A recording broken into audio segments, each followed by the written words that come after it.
مارچ 624 عیسوی بدر کی جنگ میں کفار مکہ کی بری شکست کے بعد مسلمانوں نے کفار کے تجارتی قافلے روکنا شروع کر دیے اور ان کے معاشی حالات تنگ کر دیے۔ نومبر میں صفوان بن امیہ نے مزید تجارت کی ضرورت محسوس کی تو شام کی طرف ایک قافلہ دوسرے راستے پر روانہ کیا جو اس کے خیال میں محفوظ ہو سکتا ہے۔ یہ قافلہ مکہ سے عراق کے راستے پر روانہ ہوا اور کچھ فاصلہ طے کرنے کے بعد شام کی طرف شمال مغرب کا رخ کیا۔ صفوان بن امیہ کی نظر میں یہ فاصلہ محفوظ تھا، لیکن جب حضور صلی اللہ علیہ وآلہ وسلم کو اس قافلے کا علم ہوا تو حضرت زید بن حارثہ کو 100 آدمیوں کے ساتھ اس پر قبضہ کرنے کے لیے بھیجا اور زید رضی اللہ تعالیٰ عنہ نے اس پر قبضہ کر لیا۔ صفوان اس کے بعد ابو سفیان کے پاس گیا اور دونوں رہنماؤں نے اس بات پر اتفاق کیا کہ چونکہ قریش کی معاشی خوشحالی شام کے ساتھ تجارت پر منحصر ہے، اس لیے مسلمانوں کو جتنی جلدی کچل دیا جائے اتنا ہی بہتر ہے۔ اکرمہ بھی بے صبرا تھا اور رفتار کے لیے دباؤ ڈالا۔ ابو سفیان تاہم ایک سمجھدار بوڑھے سردار کے طور پر جانتا تھا کہ اسے مہم کی تیاری اور اونٹ اور گھوڑے اور ہتھیار خریدنے میں وقت لگے گا۔ اس نے اپنی پوری کوشش کرنے کا وعدہ کیا۔ مہم کی تیاریاں اب صحیح معنوں میں شروع ہو گئی تھی۔ جب وہ آگے بڑھ رہے تھے تو ایک کافر مشکوک شخص ابو سفیان کے پاس ایک تجویز لے کر آیا۔ یہ شخص مدینہ کا ابو عامر تھا۔ اس نے رسول اللہ صلی اللہ علیہ وآلہ وسلم کی مدینہ منورہ آمد اور جس تیزی کے ساتھ ان کے اپنے قبیلے اوس نے اسلام قبول کرنا شروع کر دیا تھا اس کی خبر تھی، اور خود اس نے مدینہ چھوڑ دیا۔ مکہ میں اس نے قریش کو مسلمانوں کے خلاف اکسانا شروع کر دیا۔ پرانے زمانے میں ابو عامر کو راہب کے نام سے جانا جاتا تھا، لیکن حضور صلی اللہ علیہ وآلہ وسلم نے اسے کنوی کا نام دیا تھا۔ اس طرح مسلمان اس شخص کو ابو عامر ناوی کے نام سے جانتے ہیں۔ ابو عامر نے ابو سفیان سے کہا کہ میرے ساتھ میرے قبیلے کے 50 افراد ہیں۔ میرا اپنے قبیلے اوس پر بہت اثر ہے۔ میں تجویز کرتا ہوں کہ جنگ شروع ہونے سے پہلے مسلمانوں کے درمیان مجھے اوس سے خطاب کرنے کی اجازت دی جائے، اور مجھے اس میں کوئی شک نہیں کہ وہ سب محمد کو چھوڑ کر میری طرف آ جائیں گے۔ ابو سفیان نے اس کی یہ تجویز بخوشی قبول کر لی۔ سامعین، اوس قبیلہ مدینہ کے 2 بڑے قبیلوں میں سے ایک تھا اور مسلمانوں کی فوج کے 1/3 سے زیادہ پر مشتمل ہوگا۔ جنگ سے قبل مکہ والوں نے پڑوسی قبائل کے ساتھ بات چیت شروع کی، جس کے نتیجے کنانہ اور ثقیف سے مضبوط دستے موصول ہوئے۔ مارچ 625 کے اوائل میں مکہ مکرمہ میں مہم کا آغاز ہوا۔ اس وقت رسول اللہ صلی اللہ علیہ وآلہ وسلم کے چچا عباس نے مکہ ہی سے آپ کو خط لکھا کہ آپ کے خلاف تیاریاں کی جا رہی ہیں۔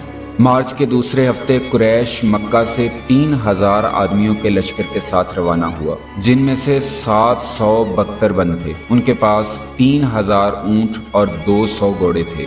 لشکر کے ساتھ 15 قریش عورتیں بھی چلی گئیں، جن کا کام قریش کو بدر میں گرے ہوئے ساتھیوں کی یاد دلانا اور ان کے حوصلے مضبوط کرنا تھا۔ ان خواتین میں ہند بھی تھی، جس نے ان کی رہنما کے طور پر کام کیا، اور یہ کردار قدرتی طور پر اس کے حصے میں آیا۔ اس کے علاوہ اکرمہ کی بیوی عمرو بن العاص کی بیوی اور خالد کی بہن بھی ساتھ تھی۔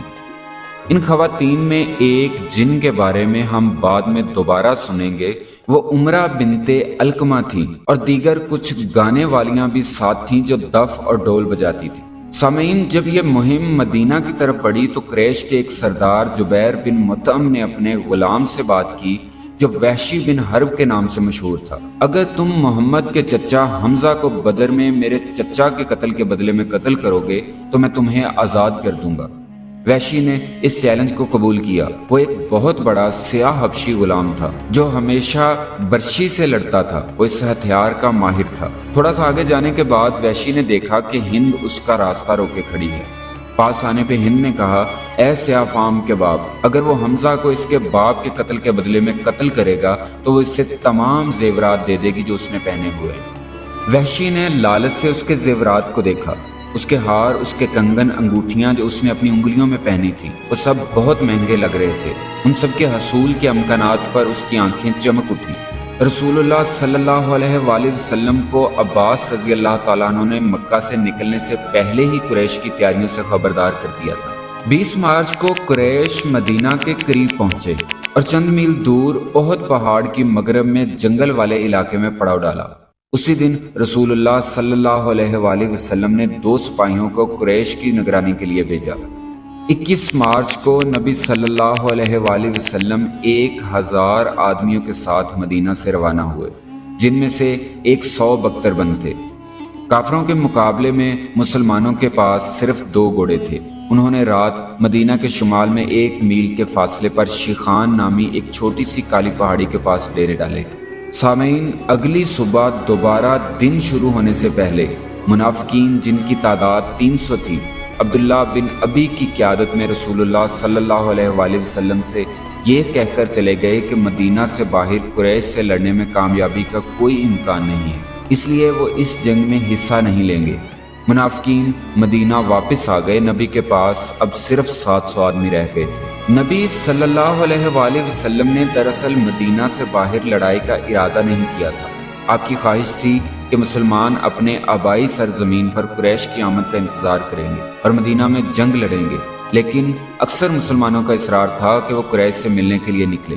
چنانچہ رسول اللہ صلی اللہ علیہ وآلہ وسلم نے ان کے مطالبے کو تسلیم کرتے ہوئے مدینہ سے باہر قریش سے جنگ کرنے کے لیے کوچ کیا اور احد پہاڑی کے دامن میں قیام کیا۔ سامعین، احد کی ایک بہت بڑی خصوصیت ہے جو مدینہ کے شمال میں 4 میل کے فاصلے پر واقع ہے۔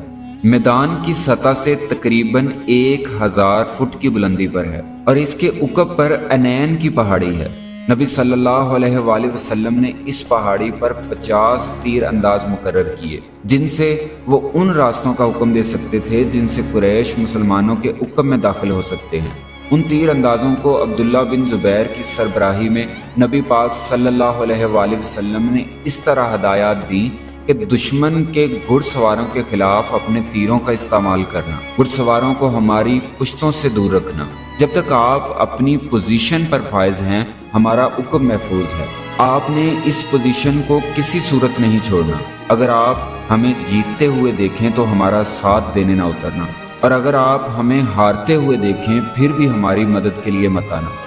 سامعین، اس حکمت عملی کا صرف ایک مقصد تھا کہ ہمارا عقب محفوظ رہے۔ مسلمانوں کے پیچھے 14 عورتیں کھڑی تھیں، جن کا کام پیاسوں کو پانی دینا، زخمیوں کو جنگ سے باہر لے جانا اور ان کے زخموں پر مرہم رکھنا تھا۔ ان عورتوں میں رسول اللہ صلی اللہ علیہ وآلہ وسلم کی بیٹی اور حضرت علی رضی اللہ تعالیٰ عنہ کی بیوی فاطمہ بھی تھی۔ رسول اللہ صلی اللہ علیہ وآلہ وسلم نے خود اپنی فوج کے بائیں بازو کے ساتھ اپنا عہدہ سنبھالا۔ دوستو، مسلمانوں کے پاس تعداد کی کمی تھی اور ابو سفیان کے لیے ایک کھلی جنگ لڑنا موزوں تھا، جس میں وہ اپنے گھڑ سواروں کے ساتھ مسلمانوں کے پہلوؤں کے خلاف پینترے بازی کر سکتا تھا اور ان کا مقابلہ کرنے کے لیے اپنی زیادہ سے زیادہ طاقت لا سکتا تھا۔ لیکن نبی صلی اللہ علیہ وآلہ وسلم نے ابو سفیان کے اس فائدے کو بے اثر کر دیا اور اسے ایک محدود محاذ پر لڑنے کے لیے مجبور کیا، جہاں اس کی اعلیٰ طاقت اور اس کے گھڑ سواروں کی تعداد محدود ہو گئی۔ یہ بات بھی قابل غور ہے کہ مسلمانوں کا رخ دراصل مدینہ کی طرف تھا اور ان کی پشت احد پہاڑ کی طرف تھی۔ مدینہ کا راستہ قریش کے لیے کھلا تھا۔ اب قریش آگے بڑھے۔ انہوں نے اسپور کے جنوب میں 1 میل کے فاصلے پر ایک جنگی کیمپ قائم کیا اور یہاں سے ابو سفیان نے اپنی فوج کو آگے بڑھایا اور اسے مسلمانوں کے سامنے جنگی صف میں کھڑا کر دیا۔ دائیں طرف خالد اور بائیں طرف اکرمہ تھا۔ عمرو بن العاص کو گھڑ سوار فوج کا انچارج مقرر کیا گیا، لیکن اس کا بنیادی کام رابطہ کاری کا تھا۔ ابو سفیان نے ابتدائی مصروفیت کے لیے 100 تیر اندازوں کو اپنے اگلے درجے سے آگے رکھا۔ قریش کا جھنڈا طلحہ بن ابی طلحہ نے اٹھایا، جو بدر کے زندہ بچ جانے والوں میں سے تھا۔ اس طرح قریش اپنی پیٹھ کے ساتھ مدینہ منورہ کی طرف متعین ہو گئے۔ قریش کی مرکزی مجلس کے بالکل پیچھے ان کی عورتیں کھڑی تھیں۔ جنگ میں شامل ہونے سے پہلے یہ خواتین ہند کی قیادت میں قریش کے آگے چلتی رہیں اور انہیں بدر میں گرنے والوں کی یاد دلاتی رہی۔ اس کے بعد خواتین کے پیچھے ہٹنے سے پہلے ہند کی صاف اور مضبوط آواز بلند ہوئی۔ اس نے گایا، اے عبدالدار کے بیٹو، اے ہمارے گھروں کے محافظوں، ہم رات کی بیٹیاں ہیں۔ اگر آپ آگے بڑھیں گے تو ہم آپ کو گلے لگائیں گے، اگر تم پیچھے ہٹو گے تو ہم تم سے نفرت کرتے ہوئے تمہیں چھوڑ دیں گے۔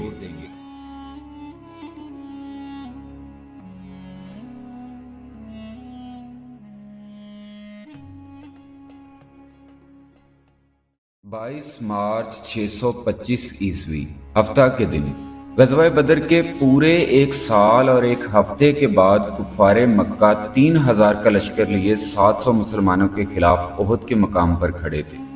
یہ پہلا موقع تھا جب ابو سفیان رسول اللہ صلی اللہ علیہ وآلہ وسلم کے خلاف کسی جنگ کے میدان میں قیادت کر رہا تھا اور جیت کے لیے اپنی فوج کی اکثریت اور قابل لیفٹیننٹس کی وجہ سے پرعزم بھی تھا۔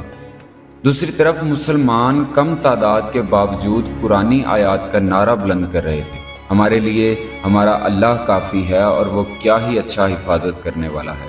سامعین، ابو عامر ناوی جو مکہ سے ابو سفیان کو یہ تجویز دے کے آیا تھا کہ جنگ سے پہلے قبیلہ اوس کے نئے ہونے والے مسلمانوں کو خطاب کا اس سے موقع دیا جائے، کیونکہ وہ سمجھتا تھا کہ اس کے اثر سے وہ مسلمان رسول اللہ کو چھوڑ کے ان کے ساتھ واپس آ ملیں گے، لیکن وقت آنے پہ جب وہ آگے بڑھ کے قبیلہ اوس کو خطاب کرنے آیا تو قبیلہ والوں نے پتھر برسا کے واپس بھگا دیا۔ ناوی کی ناکامی کے بعد دونوں طرف سے تیر انداز کھل گئی۔ یہ قریش کے 100 تیر اندازوں اور مسلمان تیر اندازوں کے درمیان ایک قسم کا محاذ کھل گیا۔ مسلمان تیر انداز جو یا تو عینین پہاڑی پر تھے یا مسلمانوں کی اگلی صف میں منتشر تھے۔ قریش کے تیر اندازوں کی آڑ میں خالد نے اپنے دستے کے ساتھ مسلمانوں کے بائیں بازو پر حملہ کرنے کے لیے پیش قدمی کی، لیکن مسلمان تیر اندازوں کی طرف سے حملے کے باعث واپس مجبور ہو گئے۔ تیر اندازوں کی مصروفیات ختم ہوتے ہی میدان جنگ میں اگلا مرحلہ دونوں فوجوں کے چیمپئنز کی سنگل لڑائی کا مرحلہ تھا۔ طلحہ جو قریش کا معیاری علمبردار تھا سامنے سے نکلا اور پکارا، میں طلحہ ہوں، ابو طلحہ کا بیٹا، ہے کوئی جو میرا مقابلہ کر سکے؟ اس کے چیلنج پر حضرت علی رضی اللہ تعالیٰ عنہ باہر نکلے اور اس سے پہلے کہ طلحہ ایک بھی ضرب لگا پاتا، حضرت علی نے اپنی تلوار سے وار کیا اور اسے گرا ڈالا۔ طلحہ صرف زخمی تھا اور جیسے ہی حضرت علی نے دوبارہ وار کرنے کے لیے اپنی تلوار اٹھائی، طلحہ نے رحم کی درخواست کی۔ حضرت علی نے فوراً منہ موڑ لیا، تاہم بعد میں جب عام مصروفیات جاری تھی زخمی طلحہ کو مسلمانوں نے واپس روانہ کر دیا۔ طلحہ کے زوال پر ایک اور کافر آگے آیا اور قریش کا جھنڈا اٹھا لیا۔ اس شخص کو حضرت حمزہ رضی اللہ تعالیٰ عنہ نے قتل کیا۔ جیسے ہی حضرت حمزہ رضی اللہ تعالیٰ عنہ نے اسے قتل کیا، اسے قریش کی صفوں کے پیچھے کھڑے اس وحشی نے دیکھ لیا جسے ہند کی طرف سے چیلنج ملا تھا اور سونے جواہرات کا لالچ دیا گیا تھا۔ وحشی چپکے سے دائیں طرف بڑھنے لگا تاکہ حضرت حمزہ کے پاس پہنچ سکے۔ اب سنگل مقابلے زیادہ عام ہو گئے۔ یکے بعد دیگرے طلحہ کے رشتہ دار آگے بڑھے اور یکے بعد دیگرے مسلمانوں کے ہاتھوں قتل ہوئے، جن میں سب سے زیادہ تعداد حضرت علی رضی اللہ تعالیٰ عنہ کی تلوار سے قتل ہوئی۔ سامعین، ابو سفیان بھی سنگل مقابلے کے لیے آگے بڑھا۔ اس کا سامنا حنظلہ بن ابو عامر رضی اللہ تعالیٰ عنہ سے ہوا۔ ابو سفیان نے حنظلہ رضی اللہ تعالیٰ عنہ کو نیچے گرا لیا۔ اس سے پہلے کہ ابو سفیان اپنا نیزہ استعمال کرتا یا اپنی تلوار کھینچتا، نیچے گرے حنظلہ رضی اللہ تعالیٰ عنہ نے گھوڑے کی اگلی ٹانگوں پر وار کیا اور ابو سفیان کو نیچے گرا کر زخمی کر دیا۔ زخمی ابو سفیان نیچے گرا اور مدد کے لیے آوازیں دینے لگا۔ اس کی مدد اس کے ایک ساتھی نے کی جس نے آ کے حنظلہ رضی اللہ تعالیٰ عنہ کو شہید کر دیا۔ ابو سفیان قریش کی صفوں میں پیچھے ہٹ گیا۔ سامعین، قریش کا ایک اور جنگجو جو آگے آیا وہ ابو بکر رضی اللہ تعالیٰ عنہ کا بیٹا عبد الرحمن تھا۔ اس نے اپنی صفوں کے اگلے درجے سے باہر نکل کر حسب معمول چیلنج دیا۔ اس کے بعد اس کے والد ابو بکر رضی اللہ تعالیٰ عنہ نے اپنی تلوار نکالی اور اس سے لڑنے کے لیے مسلم صفوں سے آگے بڑھنے کی تیاری کی، لیکن ابو بکر رضی اللہ تعالیٰ عنہ کو رسول اللہ صلی اللہ علیہ وآلہ وسلم نے روک دیا۔ یہ عبد الرحمن بعد میں اسلام کے سب سے بہادر جنگجوؤں میں سے ایک بن گیا اور شام میں مسلمانوں کی مہمات میں شان و شوکت حاصل کی۔ ان سنگل مقابلوں کے فوراً بعد لڑائی عام ہو گئی اور دونوں فوجیں آمنے سامنے ہو گئیں۔ مسلمان تلوار بازی اور شجاعت میں برتر تھے، لیکن قریش تعداد کی وجہ سے فائدے میں تھے۔ جو مصروفیت عام ہوئی، خالد نے مسلمانوں کے بائیں بازو کی طرف حملہ کرنا چاہا جہاں نبی صلی اللہ علیہ وآلہ وسلم کھڑے تھے، لیکن عینین پہاڑی پر کھڑے مسلمان تیر اندازوں نے انہیں دوبارہ پیچھے ہٹا دیا۔ رسول اللہ صلی اللہ علیہ وآلہ وسلم نے خود اس کارروائی میں قریش کے عام لوگوں پر تیر برسا کر حصہ لیا۔ حضرت حمزہ رضی اللہ تعالیٰ عنہ مسلم فوج کے بائیں کنارے کے قریب لڑ رہے تھے۔ اب تک انہوں نے 2 آدمیوں کو قتل کر دیا تھا۔ اس کے بعد ایک اور تیسرا شخص حضرت حمزہ رضی اللہ تعالیٰ عنہ کے پاس آتا ہوا پایا، سبا بن عبد العزا نامی شخص، جسے حضرت حمزہ رضی اللہ تعالیٰ عنہ بہت اچھی طرح جانتے تھے۔ میرے پاس آؤ، حضرت حمزہ رضی اللہ تعالیٰ عنہ نے چلا کر کہا، اے چمڑا کاٹنے والی کے بیٹے، میرے پاس آؤ۔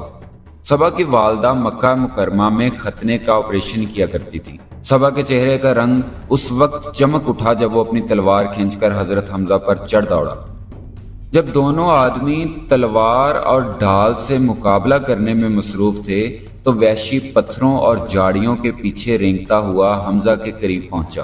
آخر کار وہ برچھی کے دائرے میں آ گیا اور تجربہ کار آنکھ سے اپنے اور اپنے شکار کے درمیان فاصلہ ناپا۔ پھر وہ کھڑا ہوا اور پھینکنے کے لیے اپنا برچھا اٹھایا۔ حضرت حمزہ رضی اللہ تعالیٰ عنہ نے سبا کے سر پہ جان لیوا ضرب لگائی اور سبا حضرت حمزہ کے قدموں میں ڈھیر ہو کر تڑپتے ہوئے مر گیا۔ بالکل اسی لمحے وحشی نے اپنا برچھا پھینکا۔ نپے تلے انداز کے ساتھ پھینکا گیا ظالمانہ ہتھیار حضرت حمزہ رضی اللہ تعالیٰ عنہ کے پیٹ میں جا لگا اور ان کے جسم میں سے گزر گیا۔ حضرت حمزہ رضی اللہ تعالیٰ عنہ وحشی کی طرف مڑے اور غصے سے گرجتے ہوئے چند قدم ان کی طرف بڑھے، لیکن حضرت حمزہ رضی اللہ تعالیٰ عنہ گرنے سے پہلے چند قدم ہی صرف چل سکے۔ وحشی اس وقت تک انتظار کرتا رہا جب تک حضرت حمزہ رضی اللہ تعالیٰ عنہ کے جسم میں تمام حرکتیں ختم نہ ہو گئیں، اور پھر حضرت حمزہ رضی اللہ تعالیٰ عنہ کے پاس چلا گیا اور اپنا برچھا باہر نکال لیا۔ اس کے بعد وہ لڑائی کے مقام سے چلا گیا۔ وہ اپنا کام کر چکا تھا۔ وحشی اپنی زندگی میں مزید لڑائیاں لڑے گا، لیکن عظیم حضرت حمزہ رضی اللہ تعالیٰ عنہ کے لیے مزید لڑائیاں نہیں ہوں گی۔ سامعین، دوسری طرف قریش کی فوجیں ڈگمگانے لگیں اور مسلمانوں نے اپنے حملے میں مزید زور دیا۔ جب قریش کے کئی بڑے یا تو مارے گئے یا زخمی ہوئے تو ان کا جھنڈا ایک غلام نے اٹھا لیا، یہاں تک کہ وہ بھی مارا گیا اور جھنڈا دوبارہ گر گیا۔ اس کے گرتے ہی قریش ٹوٹ گئے اور بے ترتیبی سے بھاگ گئے۔ قریش کی صفوں میں اب مکمل خوف و ہراس پھیل چکا تھا۔ مسلمانوں نے ان کا تعاقب کیا، لیکن قریش نے ان کے تعاقب کرنے والوں کو پیچھے چھوڑ دیا۔ قریش کی عورتوں نے دیکھا کہ ان کے مردوں پر کیا گزری ہے تو وہ بھی دوڑنے لگیں۔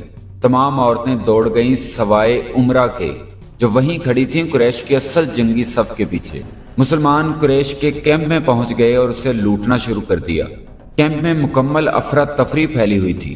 عورتیں اور غلام ارد گرد گھسٹ رہے تھے اس ڈر سے کہ مارے نہ جائیں، جبکہ مسلمانوں نے خوشی سے نعرے لگائے۔ اب نہ کوئی نظم و ضبط نہ کوئی کنٹرول، کیونکہ مسلمانوں کو لگتا تھا کہ جنگ جیتی جا چکی ہے۔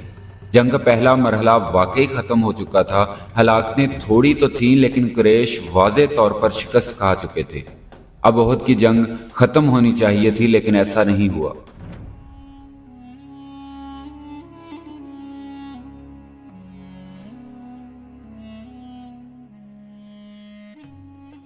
جنگ بدر کے انتقام میں جلنے والے کفار مکہ اب جنگ احد میں بھی شکست کھا رہے تھے۔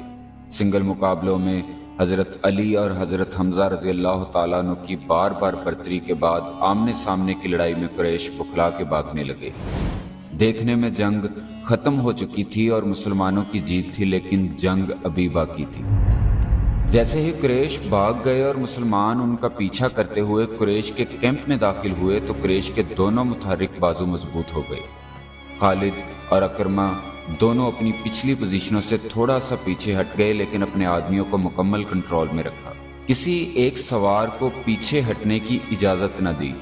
خالد ایک طرف بھاگتے ہوئے قریش کو اور ان کو لوٹتے ہوئے مسلمانوں کو، اور ایک طرف انین پہاڑی پہ کھڑے مسلمان تیر اندازوں کو دیکھتا رہا۔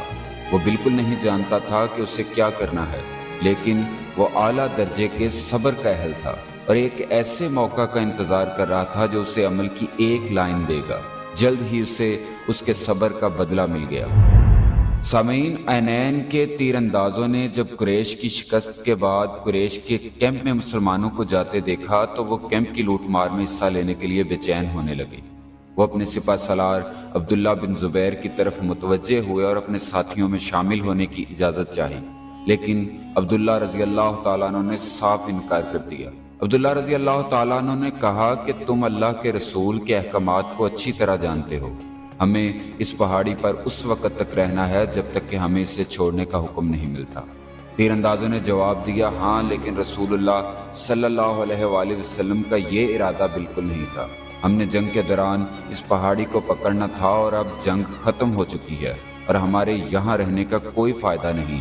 اپنے سپہ سالاروں کے احتجاج کے باوجود اکثر مسلمان تیر انداز پہاڑی کو چھوڑ کر قریش کے کیمپ کی طرف چلاتے ہوئے بھاگے۔ عبداللہ بن زبیر کے پاس صرف 9 تیر انداز باقی رہ گئے تھے۔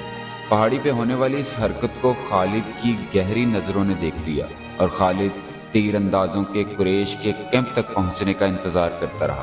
پھر خالد نے پہاڑی پر رہ جانے والے چند تیر اندازوں کے خلاف حملہ کیا، اس ارادے سے کہ وہ اس پوزیشن پر قبضہ کرے اور اپنے لیے جگہ پیدا کرے، اور اس چال میں وہ کامیاب بھی ہو گیا۔ اکرمہ نے خالد کی نقل و حرکت دیکھی اور خالد کے دستے میں شامل ہونے کے لیے میدان میں سرپٹ دوڑا۔ جب خالد کا دستہ پہاڑی کی چوٹی پر پہنچا تو اکرمہ کا دستہ بالکل پیچھے تھا، جبکہ اکرمہ خود آگے آیا اور مسلمان تیر اندازوں پر حملے میں حصہ لینا شروع کر دیا۔ وفادار چند تیر انداز جو پہاڑی پر رہ گئے تھے انہوں نے بہادری سے مزاحمت تو کی، لیکن شہید کر دیے گئے، جبکہ باقی زخمیوں کو خالد کے حملے نے پہاڑی سے بھگا دیا۔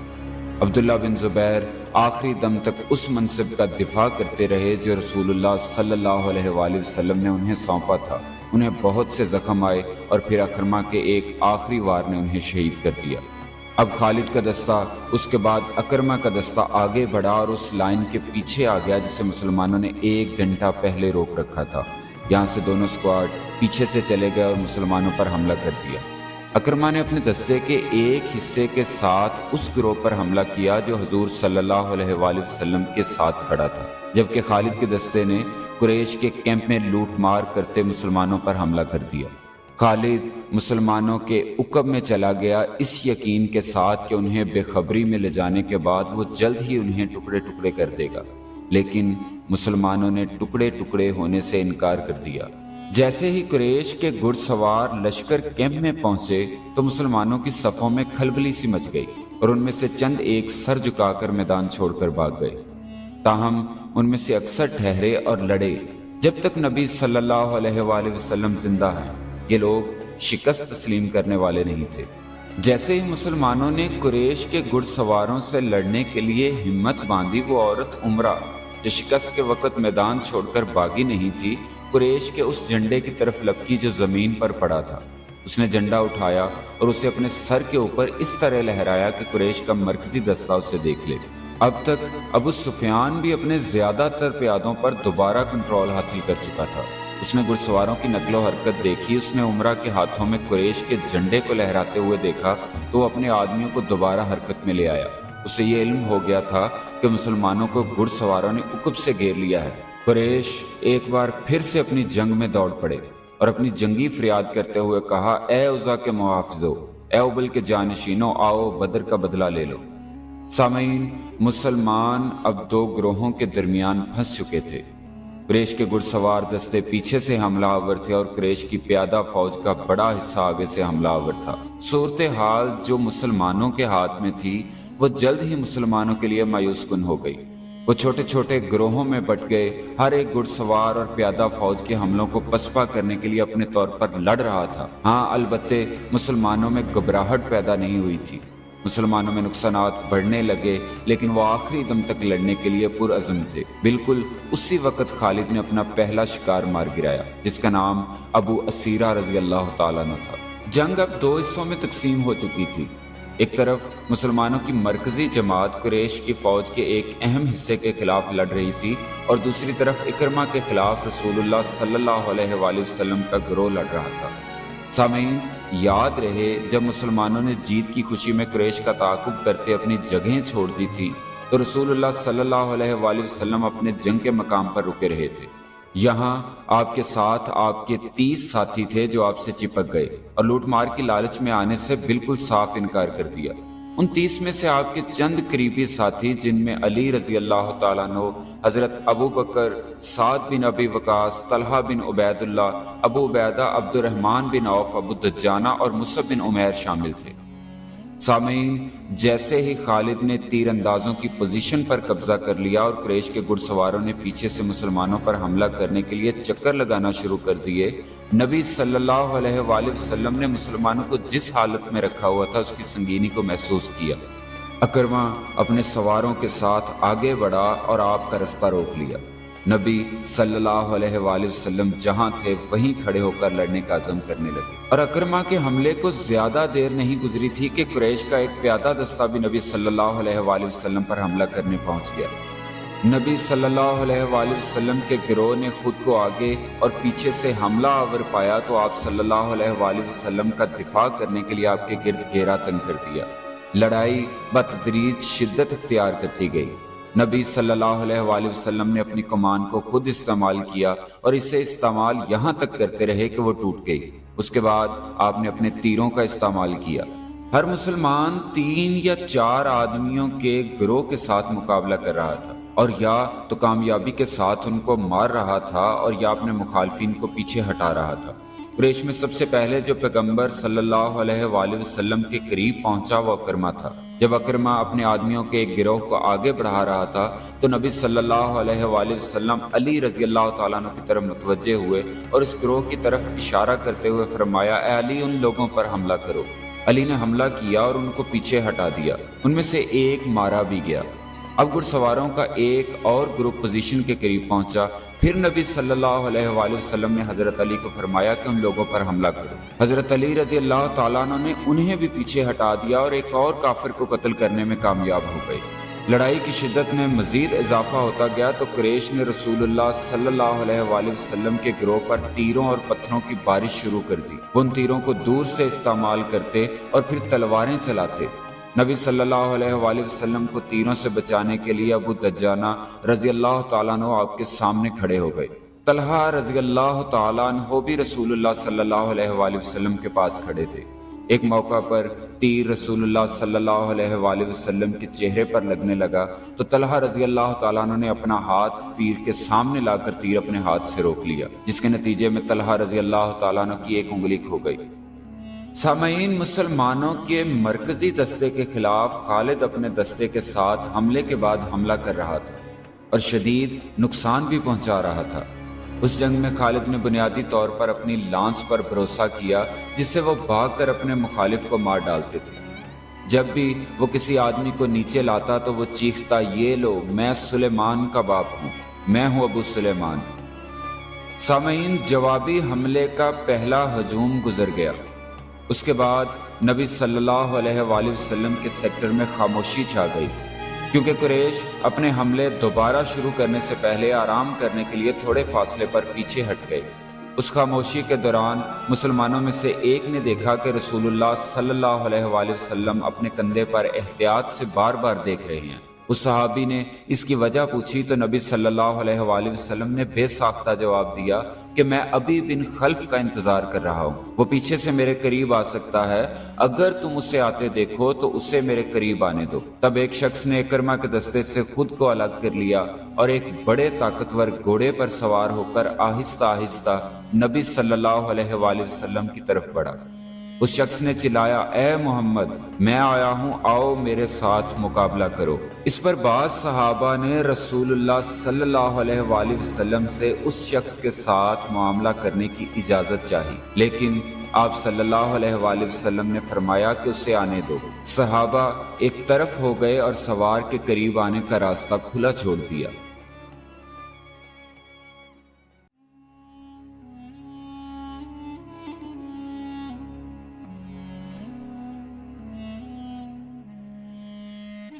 سامعین، غزوہ بدر میں عبداللہ بن ابی نام کا ایک نوجوان مسلمانوں نے قید کر لیا۔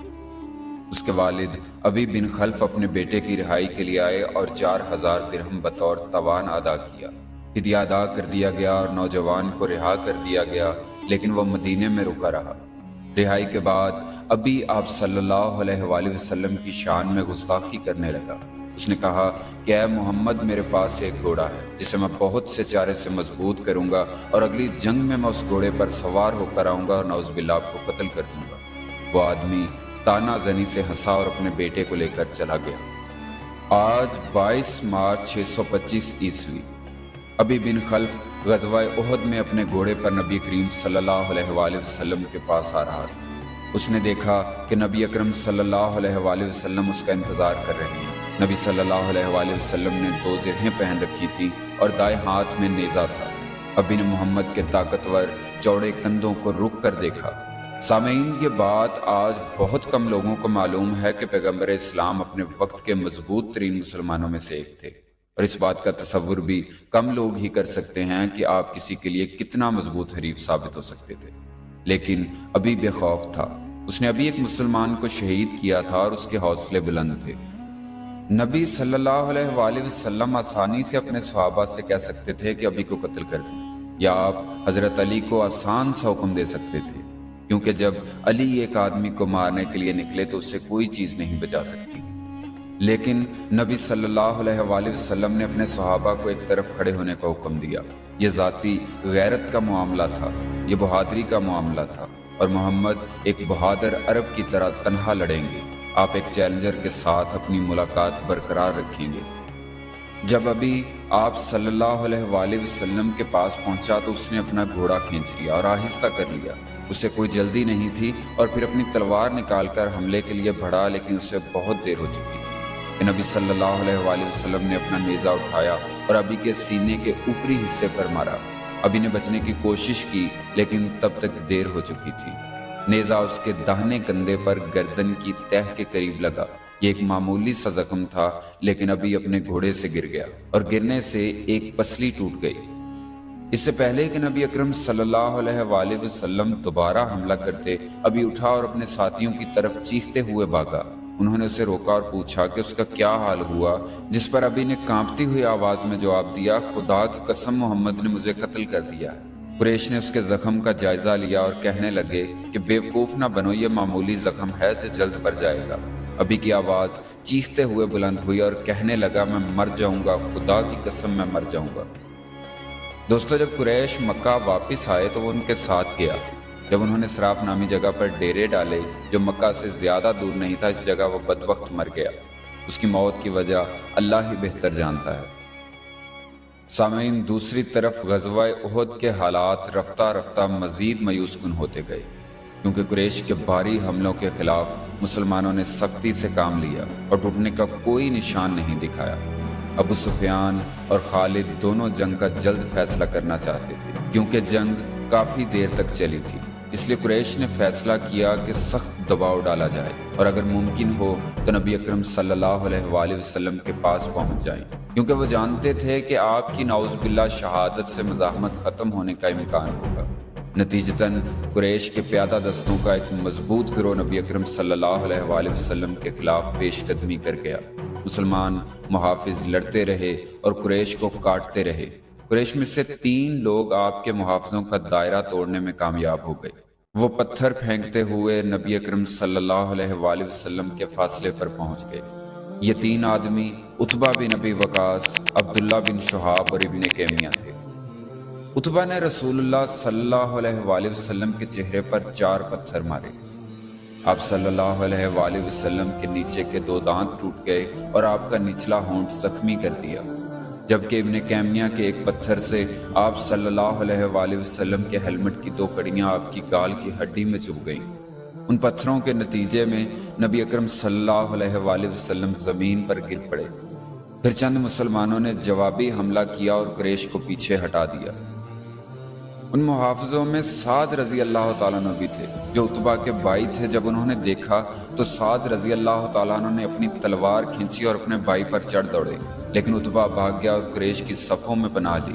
بعد میں سعد رضی اللہ تعالیٰ عنہ کہتے ہیں کہ زندگی میں کبھی انہیں اتنا افسوس نہیں ہوا اور نہ کبھی کسی آدمی کو اتنی بری طرح سے قتل کرنا چاہتے تھے جتنا کہ وہ اپنے بھائی عتبہ کو رسول اللہ صلی اللہ علیہ وآلہ وسلم کو زخمی کرنے پر قتل کرنا چاہتے تھے۔ سامعین، اس کے بعد جنگ میں تھوڑی سی مہلت ملی، جس میں نبی اکرم صلی اللہ علیہ وآلہ وسلم نے اپنے چہرے سے خون پونچھ لیا۔ ابو عبیدہ جو تھوڑا سا سرجن تھے، انہوں نے آپ کی 2 کڑیاں نکالنے کی کوشش کی جو رسول اللہ صلی اللہ علیہ وآلہ وسلم کے رخسار کی ہڈی میں چبھی تھی، لیکن ابو عبیدہ وہ کڑیاں نکالنے میں ناکام رہے۔ آخر کار انہیں اپنے دانتوں کا استعمال کر کے انہیں نکالنا پڑا، اور اس عمل میں ان کے 2 دانت ضائع ہو گئے۔ اسی وجہ سے وہ عربوں میں الاسرم کے نام سے پہچانے جانے لگے۔ اس مہلت کے دوران نبی صلی اللہ علیہ وآلہ وسلم اپنی طاقت بحال کرنے میں کامیاب ہو گئے اور دوبارہ کھڑے ہو گئے۔ ایمن نام کی ایک سیاہ فام عورت جس نے بچپن میں ایک بار نبی اکرم صلی اللہ علیہ وآلہ وسلم کو دودھ پلایا تھا، آپ کے پاس کھڑی تھی۔ قریش کی صفوں میں سے ایک شخص جس کا نام حبان بن الارقہ تھا آہستہ آہستہ کمان کے دائرے میں آیا اور اپنی کمان پر تیر لگا کر اس عورت کی طرف مارا۔ تیر ایمن کی پشت پر لگا۔ حبان کو یہ بات بہت ہی مضحکہ خیز لگی اور وہ کہکا لگا کر واپس قریش کی طرف چلنے لگا۔ نبی اکرم صلی اللہ علیہ وآلہ وسلم نے دیکھا کہ کیا ہوا ہے اور سخت غصے میں آ گئے۔ آپ نے اپنے ترکش سے ایک تیر نکال کر سعد رضی اللہ تعالیٰ عنہ کو دیا اور حکم دیا کہ اسے قتل کرو۔ سعد رضی اللہ تعالیٰ عنہ نے پیغمبر کا تیر اپنی کمان میں لگایا اور محتاط انداز میں نشانہ بناتے ہوئے اسے کافر کی گردن میں مارا اور وہ تڑپتے ہوئے مر گیا۔ اس بار نبی اکرم صلی اللہ علیہ وآلہ وسلم ہنس پڑے۔ اس کے بعد قریش نے اب اپنے آخری حملے کا آغاز ہر طرف سے نبی اکرم صلی اللہ علیہ وآلہ وسلم کے خلاف پرتشدد حملوں کے ساتھ کیا۔ صحابہ کی طرف سے تشکیل دیا گیا محاصرہ عملی طور پر تمام مقامات پر حملے کو روکنے کے قابل تھا، لیکن ایک جگہ اس میں شگاف پڑ گیا اور اب کی بار ابن کیمیہ پھر سے دائرہ توڑ کر نبی اکرم صلی اللہ علیہ وآلہ وسلم کے پاس پہنچنے میں کامیاب ہو گیا۔ یہ شخص ان لوگوں میں سے تھا جنہوں نے حملے کے پچھلے مرحلے میں نبی اکرم صلی اللہ علیہ وآلہ وسلم کو پتھر مارے تھے۔ رسول اللہ صلی اللہ علیہ وآلہ وسلم کے قریب اور آپ کے دائیں طرف مصعب بن عمیر اور عمارہ نامی ایک خاتون کھڑی تھی۔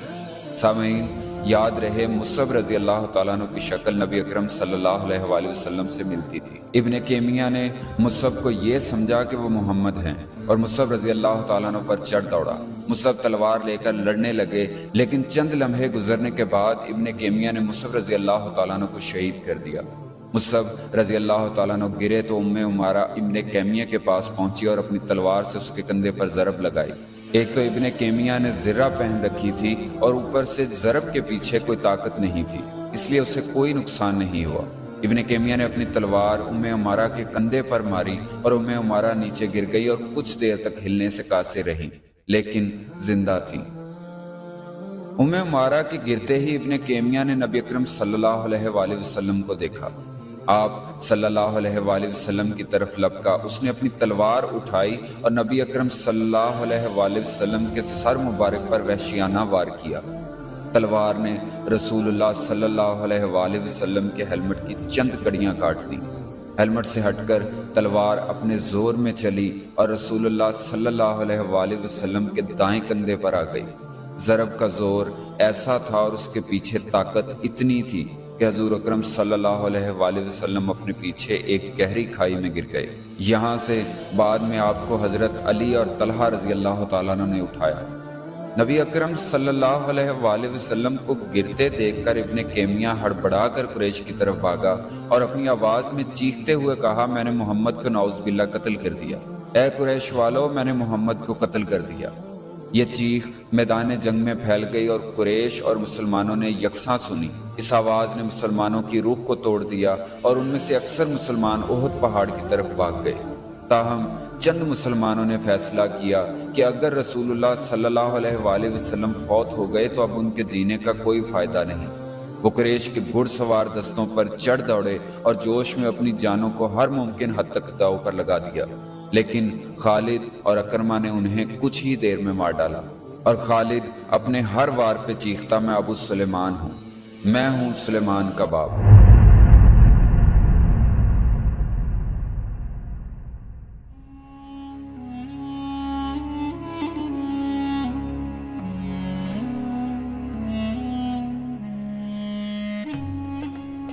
سامعین، جنگ احد میں مسلمانوں کو یہ سارا نقصان عینین پہاڑی پہ کھڑے ان تیر اندازوں کی وجہ سے ہو رہا تھا جو مال غنیمت کے لالچ میں اپنی جگہ چھوڑ گئے تھے۔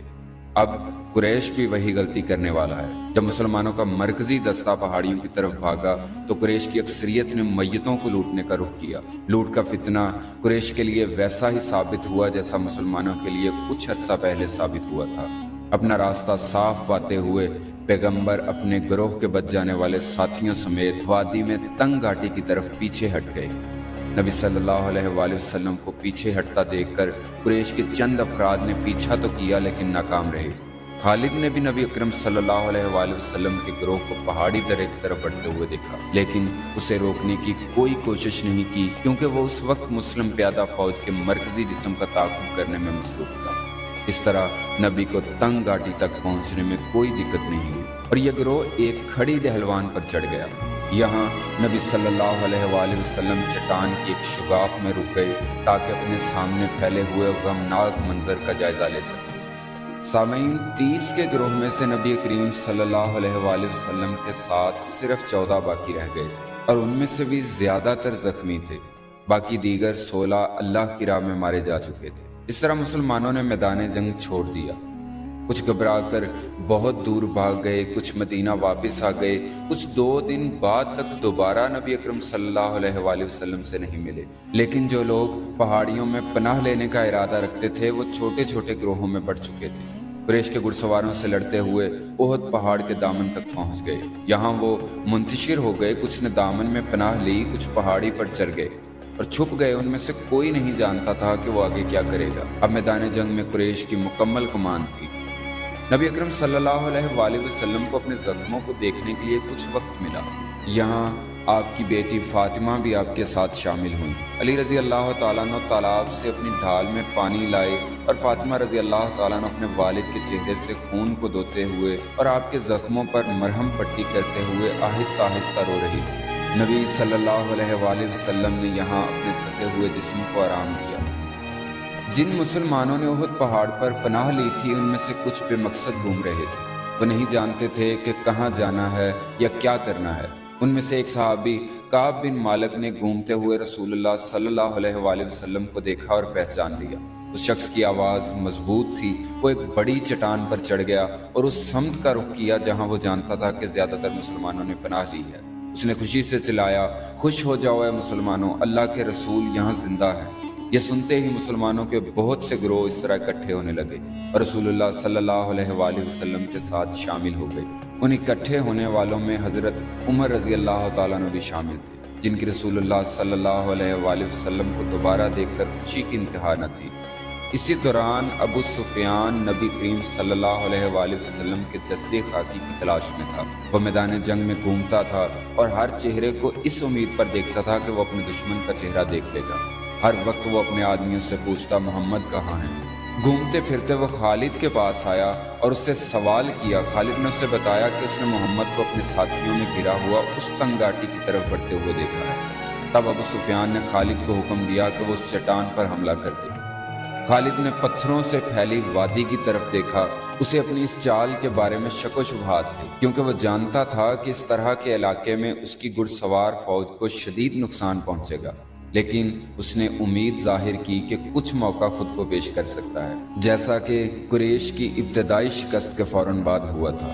خالد ایک اٹل امید پرست تھا، اس نے اپنے دستے کو آگے بڑھانا شروع کر دیا۔ نبی صلی اللہ علیہ وآلہ وسلم نے خالد کے دستے کو آگے بڑھتے دیکھا تو بے بسی سے اپنے رب سے دعا کی، اے رب ان لوگوں کو یہاں نہ آنے دے۔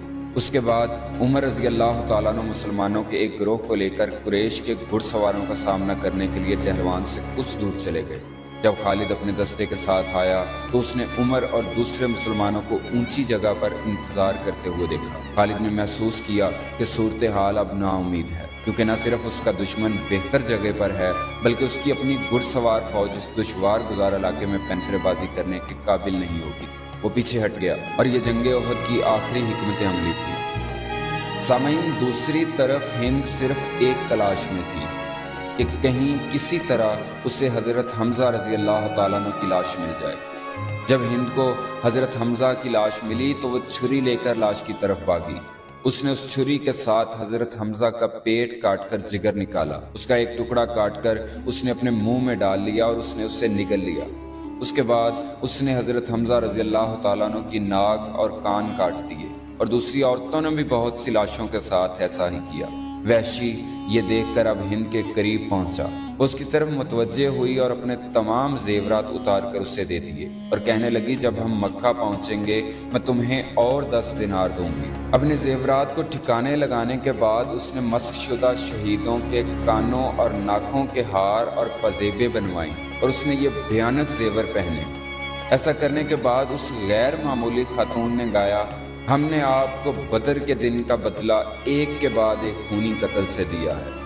میں عتبہ یا اپنے چچا یا اپنے بھائی اور بیٹے کا نقصان برداشت نہ کر سکی، لیکن اب میرا دل ٹھنڈا ہوا، میری منت پوری ہوئی اور وحشی نے میرے دل سے درد نکال دیا ہے۔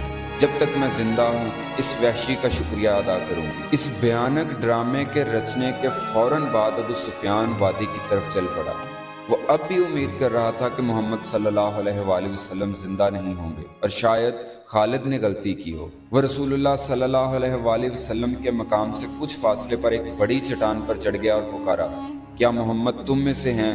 نبی اکرم صلی اللہ علیہ وآلہ وسلم نے صحابہ کو خاموش رہنے کا اشارہ کیا۔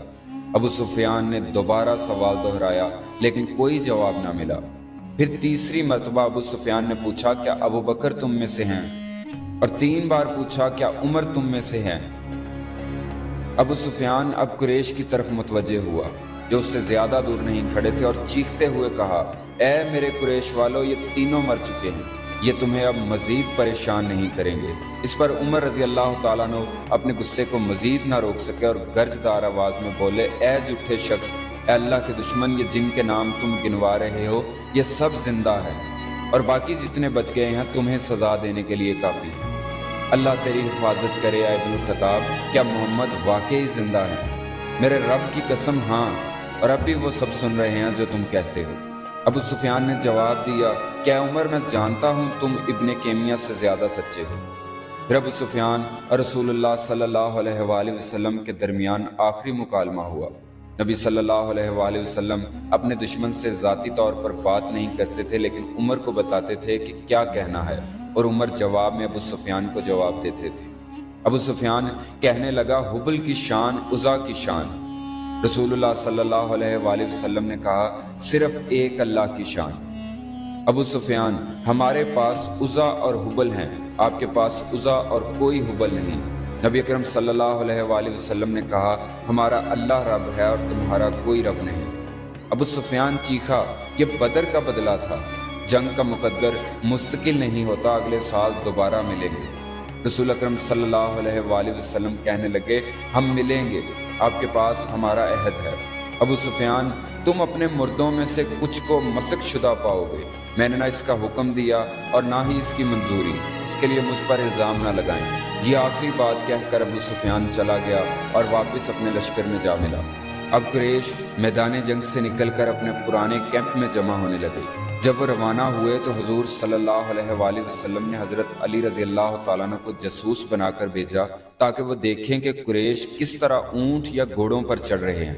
علی نے اپنی جاسوسی کی اور نبی اکرم صلی اللہ علیہ وآلہ وسلم کے پاس واپس آئے اور بتایا کہ قریش اونٹوں پر سوار ہیں۔ آپ صلی اللہ علیہ وآلہ وسلم نے فرمایا کہ اس کا مطلب یہ ہے کہ وہ مکہ واپس جانے کا ارادہ رکھتے ہیں اور مدینہ پر حملہ نہیں کریں گے۔ اگر وہ مدینہ پر حملہ کرنا چاہتے تو جنگ کے لیے اپنے گھوڑوں پر سوار ہو کر جاتے۔ قریش نے واپسی مدینہ سے 10 میل دور حرمت الاسد نامی مقام پر پڑاؤ ڈال لیا۔ اگلی ہی صبح حضور صلی اللہ علیہ وآلہ وسلم اٹھے اور اپنی زرہ پہن لی۔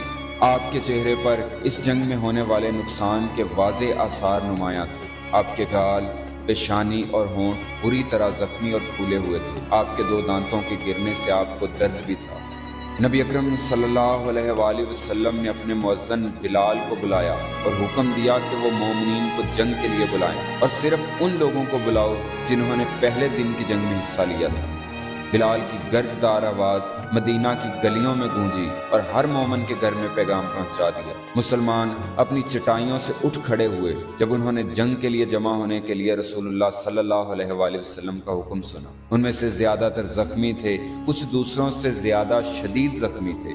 وہ لنگڑاتے اور لڑکھڑاتے ہوئے نبی اکرم صلی اللہ علیہ وآلہ وسلم کی طرف لپکے۔